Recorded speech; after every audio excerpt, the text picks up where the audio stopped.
एक ना साहूकार की 7 बहुएं होती हैं, एक बेटी होती है।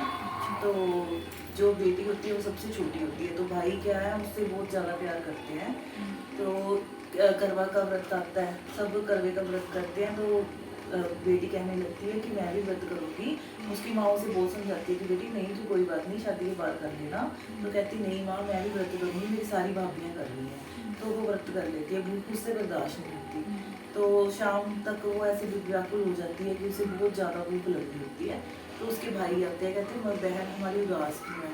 तो भाभी कहती है कि वो व्रत रखा है इसलिए उदास है। भाई कहते हैं कि ऐसे तो व्रत कैसे खुलेगा। तो कहती चाँद देख के फिर ही व्रत खुलेगा। तो भाई परेशान हो जाते हैं कि नहीं, हमारी बहन परेशान है तो हमें कुछ तो करना ही पड़ेगा। भाई जाते हैं पहाड़ी के पीछे, अग्नि जलाते हैं और उससे चाँद दिखा देते हैं उसे। तो अपनी बहन को आके बोलते, बहन तेरा चाँद आ गया, तू चाँद देख ले। तो बहन कहती है कि भाभियाँ तो देख नहीं रही क्या। तो भाभियाँ कहती नहीं बहन, तेरा ही चाँद आया है, हमारा नहीं आया अभी। तो वो चाँद देख के खाना खा लेती है। जब खाना खाने बैठती है, पहली पहली ग्राही खाती है तो उसमें बाल आ जाता है। दूसरी ग्राही खाती है, उसमें उसको जैसे उसकी उंगली कट जाती है। तीसरी ग्राही खाती है तो खाने वाली होती है कि संदेश कहा जाता है उसके ससुराल से कि इसका पति बहुत बीमार है, इसको जल्दी से हमारे साथ भेज दो। तो वो जैसे बैठी होती है, जब साथ जाने लगती है तो माँ उसके लिए कपड़े निकालती है। कभी सफ़ेद कपड़ा हाथ में आता है, कभी काला कपड़ा हाथ में आता है। माता परेशान हो जाती है, तो कहती है बेटी तू छोड़, तू जा और सब जो भी देखो छोटा बड़ा जो भी तुझे मिले उसको पैर छूते जाना, और जो तुझे आशीर्वाद दे बूढ़ सुहागन का उसको गांठ मान देना। बोलती है ठीक है।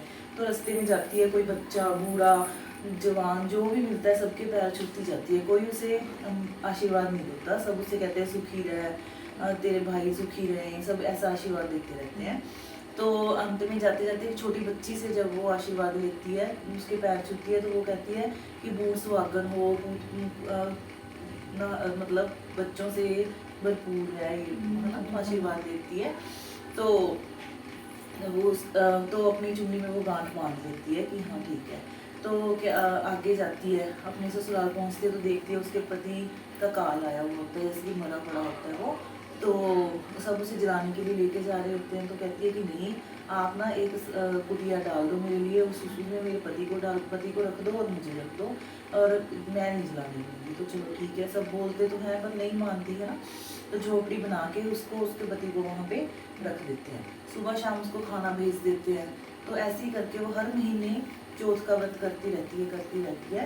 और हर बार मतलब उसको कोई आशीर्वाद नहीं दे पाता कि सुहागन है। तो क्या होता है कि जब ये करवा चौथ माता का व्रत आता है जो कत्तक का, तो वो क्या करवे ले लेती है, सुहाग का सारा सामान मंगवा लेती है और इस तरह वो व्रत करती है।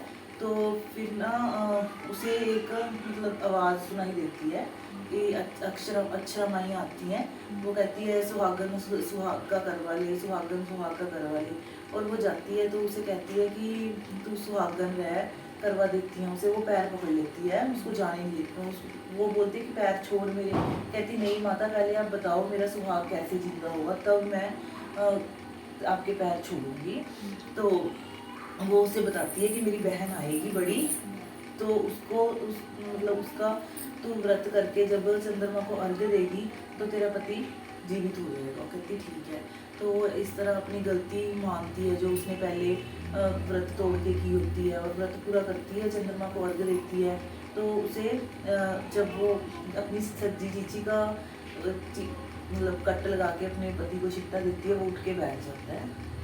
तो उसका सुहाग जिंदा हो जाता है। उसके ससुराल में से जब वो खाना लेने आते हैं तो देखते हैं दोनों सार पासा खेल रहे होते हैं बैठे, तो वो हैरान रह जाते हैं कि ये जिंदा कैसे हो गया। तो फिर उसके ससुराल वाले सब उससे लेने आते हैं। जिस तरह करवा चौथ माता पहले उसके साथ हुआ वैसा किसी के साथ ना हो, जो अंत में हुआ वो सब। जय